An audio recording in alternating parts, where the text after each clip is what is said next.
You have a burning question about linguistic landscapes you'd like to see answered? The Locall project team shares their insights in this tutorial series.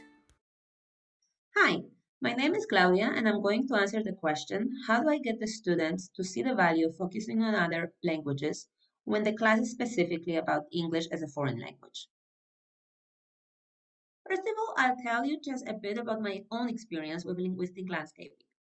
I started my adventure with linguistic landscaping projects in 2019-2020 school year. I used this topic during COVID lockdown in order to offer my students a different type of activities that will allow them to do something more creative. When I was preparing materials for the lessons, I was wondering how students would react to linguistic landscaping-based projects as they are about different languages and not just about English. However, they never opposed the idea. On the contrary, they saw a value in it. During students' focus groups interviews, two of the students said that by learning about other languages, they learn about other cultures and countries, which they really enjoyed.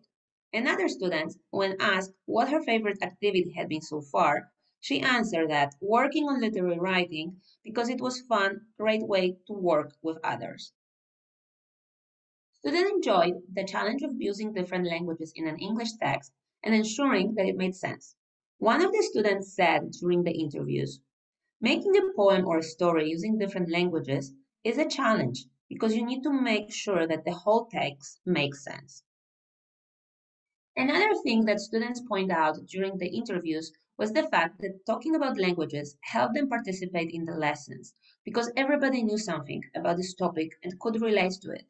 As one of them said, if you have knowledge about something, it is easier to talk about it.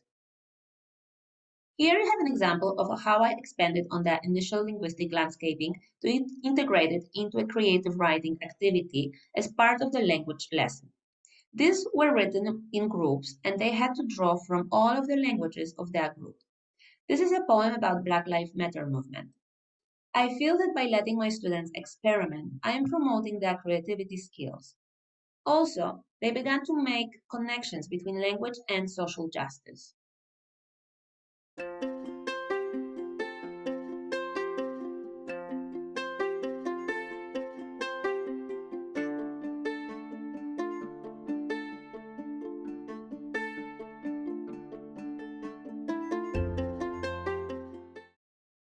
Here's another example of how I expand on the initial linguistic landscaping to integrate it into a creative writing activity as part of the language lesson.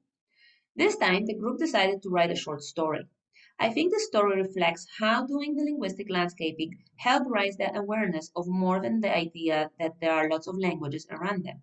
In this case, they seem to indicate an awareness that there can be intralingual comprehension and that knowing more than one language and recognizing other languages can provide them with tools to bridge communication gaps. I hope I have shown how you don't need to worry that students might be reluctant to the idea of linguistic landscaping projects in English class. I didn't ask my students what they thought about the idea of working on different languages in an English class while introducing the projects, so I'm not sure if they saw it as something positive or they had doubts. However, they definitely saw it as something positive after the projects were done and after they had shared it with their classmates. I can clearly see the creative ways that they have used the target language of English, along with many other languages. It's a win-win situation. Thank you. I hope you found this short tutorial useful, and I encourage you to give linguistic landscaping a try with your language learners. Thank you for tuning in. If you have a question you'd like to see answered, please contact us through our website or write an email to localproject@gmail.com.